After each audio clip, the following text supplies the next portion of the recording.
It's a destination that's been on my must-visit list for a very long time. Hopefully it's been on yours too. For the first time ever, the Tattooed Traveler welcomes you to Havana, Cuba.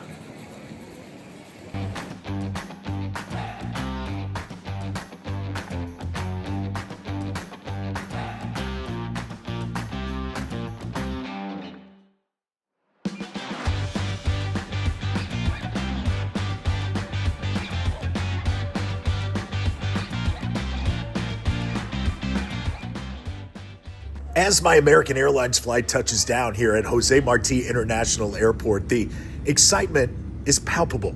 Let me break down what travelers from the United States need to know before we can explore this beautiful island in the Caribbean. First, U.S. travelers need a valid passport and a Cuban tourist visa, which you can usually get at the airport or through your airline. You'll also need to declare one of the authorized travel categories. I'm here under support for the Cuban people. That allows me to stay in private accommodations and eat at privately owned restaurants. Americans can visit government-run establishments like the Hotel Nacional. You can do it once or twice on an incidental basis as long as it doesn't interfere with your itinerary that benefits the Cuban people. Built in 1930, Hotel Nacional stands as one of Havana's most legendary landmarks. This Art Deco masterpiece has hosted everyone from Frank Sinatra to Winston Churchill. Well, look for yourself. John Wayne, Marlon Brando in the bottom left there. If we go up here, who else do I see?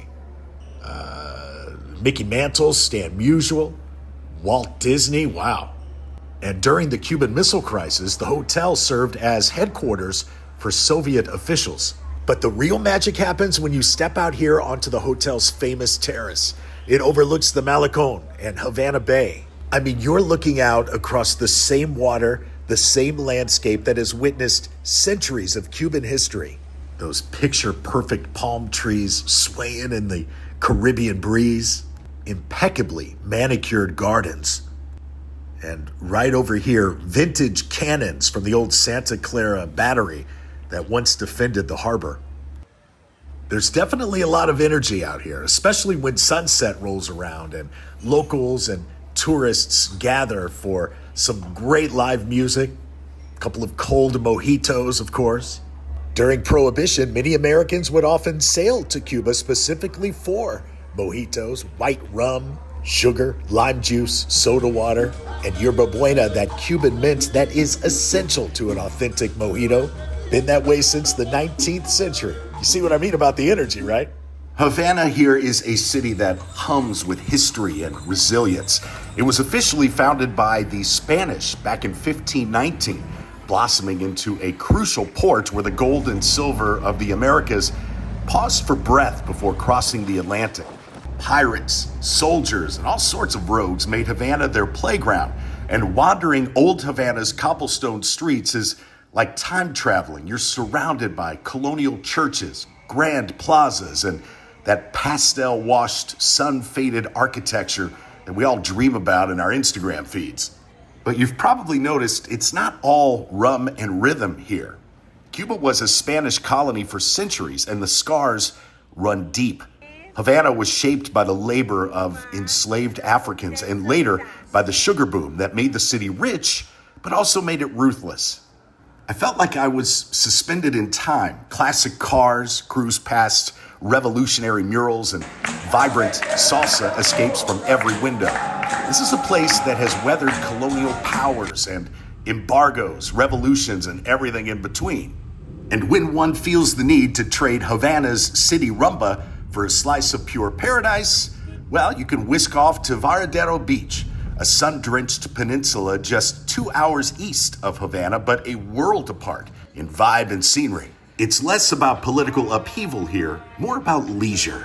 Varadero is consistently ranked one of the top beaches in the world because I think you can see why. Crystal clear water, pristine beaches, nightlife, and the sunshine. This is what the Caribbean is all about. Stretching just under 13 miles long, this is Cuba's Playa Azul, translates to Blue Beach. And at one time, it was the exclusive retreat of elites, American millionaires, even notorious figures like Al Capone. The water is so shallow and gentle and calm, and the sand is like talcum powder sprinkled on your toes. Understandable that the wealthy built their mansions here back in the 19th century, drawn by the salt mines and sheltered beauty. Today, palm trees fringe the shore, and behind them sit modern resorts rather than centuries-old buildings. This is Cuba's resort capital, built for relaxation, not revolution. It's also home to the Varadero Street Market, a mecca of local art, trinkets, food, and crafty keepsakes. I found dining and shopping here to be a lively social experience. The vendors are friendly, not pushy, and haggling is just part of the fun. Not to mention the money I spent here provided direct economic support for Cubans, which aligns perfectly with the support for the Cuban people visa category. It is breathtaking here. There is no doubt about it. That powdery sand stretching alongside crystal clear turquoise waters. Words just don't do it justice. So before we head back to Havana, let me step back for a moment, let you take in a little bit of this Caribbean paradise for yourself.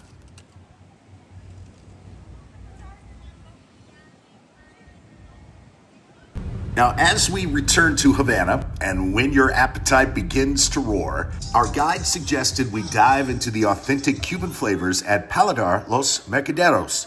Now, if you're wondering what a Paladar is, think of it as a family-run, privately owned restaurant, usually housed in a converted family home, offering an intimate, homemade dining experience quite different from the state-run establishments you might find elsewhere in Cuba. And you can see from that sign right there that dining here supports dozens of local families, from the cooks and the wait staff to the farmers and suppliers behind the scenes. Eating at a Paladar is a welcome choice. It fits perfectly under the support for the Cuban People travel license. Paladar Los Mercaderos is tucked inside a stunning colonial home that's over 200 years old. It preserves that Old Havana charm while serving up dishes made with love and fresh local ingredients. It also happens to be located on one of the oldest and busiest streets in Old Havana. Since 2011, Cubans can buy and sell homes, but the process is strictly regulated. Buyers and sellers negotiate a price, they complete the sale at a public notary, and they register the transfer with the local government. The land that the home is on, however, remains state-owned. And when the family behind this Paladar purchased this home about 10 years ago, it was a fixer-upper. And they've done a fabulous job with it. I started with a Cuban tamale, seasoned pork, ground corn kernels mixed into a creamy dough. As you can see, it didn't last long. And then ribs, slow cooked until they fall off the bone. They're so tender. But truthfully, the highlight of the meal was meeting Yamil Alvarez, the owner of the Paladar, who went a little deeper into its story. This was my house with my wife and daughter. We actually restored the building 20 years ago to live here. That was one of our dreams. So we lived here for 3 years. This was our daughter bedroom. The big room was divided at a time. A bedroom with the living room. I'm a fisherman.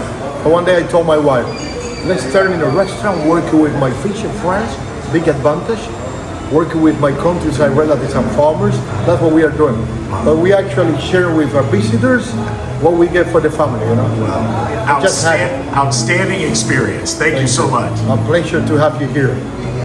Exploring Havana has been a whirlwind of flavors, music, and history. And if you crave even more Cuban adventures, check out the other videos on the channel here where we dive even deeper into the beaches, culture, and daily life that make Cuba unforgettable. So I do hope you'll become a subscriber. I'm Todd Newton, and until we meet again a little further on down the road, travel safely.